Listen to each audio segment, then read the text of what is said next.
చిత్రంలోని పాత్రలు, సన్నివేశాలు అన్నీ కల్పితం, ఎవరిని ఉద్దేశించినవి కావు. ఎవరి మనోభావాలైనా దెబ్బతిని ఉంటే క్షమించండి.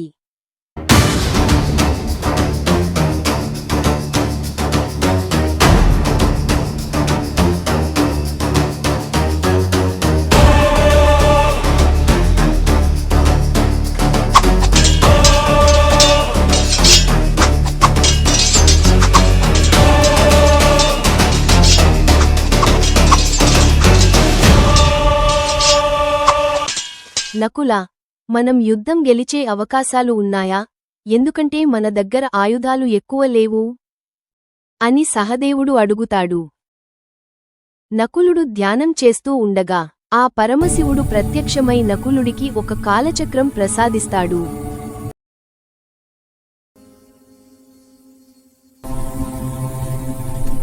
నకులుడు ఆ కాలచక్రం తీసుకుని వెళ్లి తన సోదరుడైన సహదేవుడికి చూపిస్తాడు. నకులుడు, అలాగే సహదేవుడు ఆ కాలచక్రాన్ని ఎలా ఉపయోగించాలా అని ఆలోచిస్తున్నప్పుడు హఠాత్తుగా ఆ కాలచక్రం పూర్తి వేగంతో తిరుగుతుంది. సహదేవుడు రాతియుగంలోకి, అలాగే నకులుడు అమెరికాలో 2080 సంవత్సరంలోకి ఆ కాలచక్రం వల్ల వెళ్ళిపోతారు.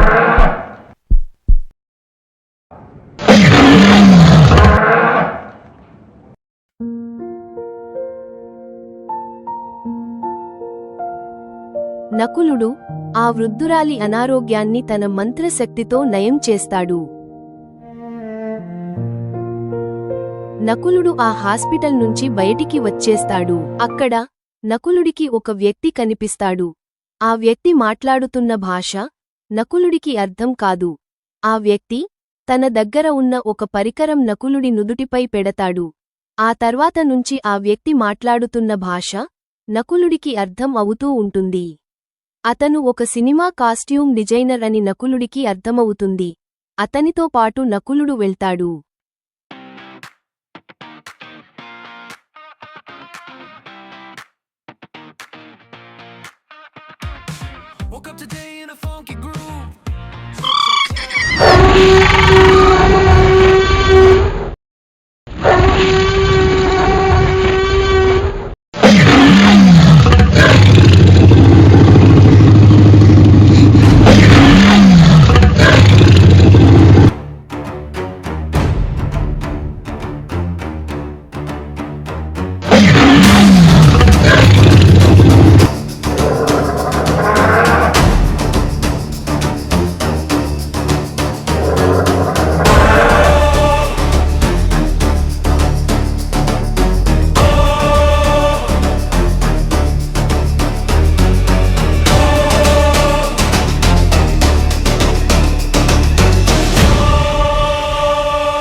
నకులుడు ఉదయం నిద్ర లేచాక ఆ కాస్ట్యూమ్ డిజైనర్ ఏదో పనిమీద బయటకు వెళ్తాడు.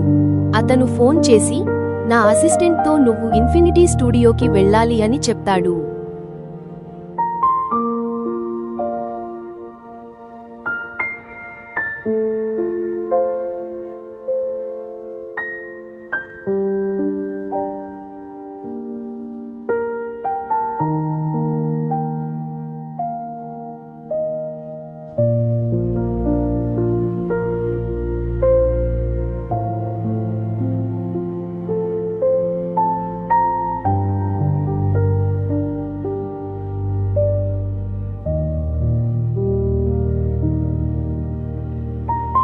నకులుడు అక్కడ ఒక చిత్ర దర్శకుడిని కలుస్తాడు. ఆ చిత్ర దర్శకుడు తన చిత్రంలో నకులుడిని నటించమని అడుగుతాడు. నకులుడు సరే అంటాడు.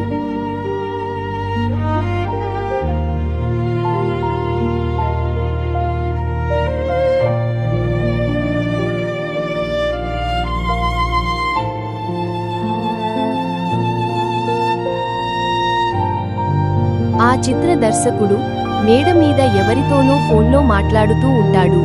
అది విన్న నకులుడికి అతనిపై అనుమానం వస్తుంది.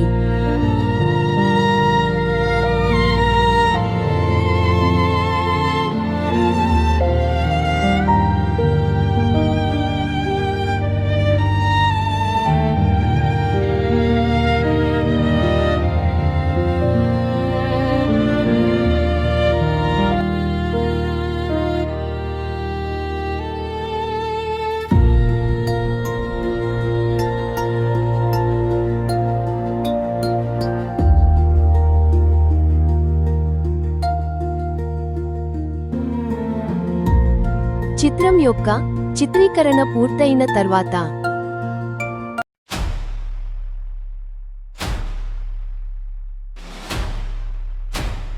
నకులుడు దర్శకుణ్ణి దొంగచాటుగా వెంబడిస్తాడు.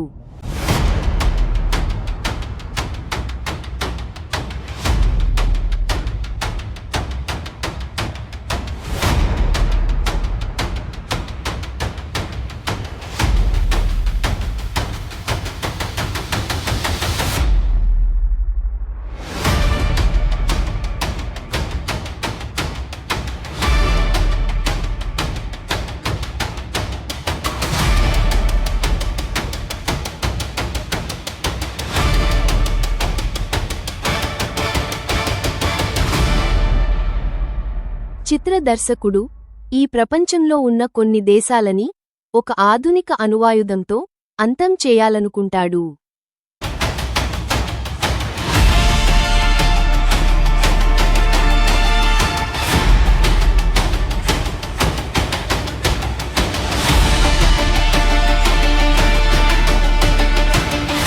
రాక్షస బల్లుల శకం ముగిసే తరుణమది.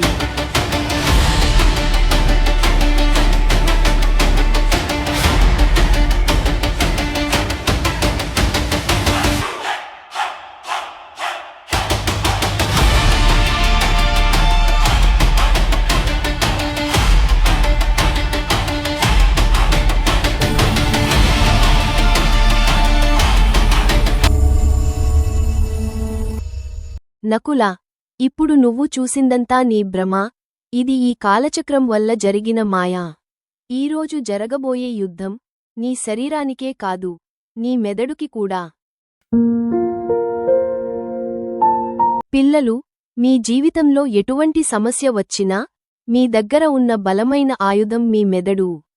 దాన్ని జాగ్రత్తగా కాపాడుకోండి.